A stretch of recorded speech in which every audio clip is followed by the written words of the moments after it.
Osmo Mobile SE firmware update. How to update. 1. Make sure your smartphone is connected to the internet. Mount your smartphone correctly to the gimbal. 2. Ensure there's enough battery. The system status indicator is solid yellow or green. Launch the DJI Mimo app and connect to the gimbal Bluetooth. 3. If there's new firmware, DJI Mimo will send a prompt for an update. 4.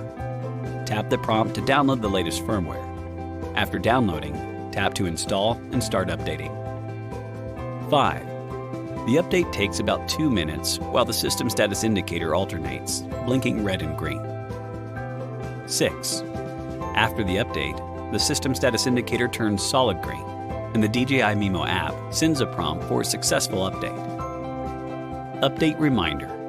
If the update fails, restart and connect the devices, and try again.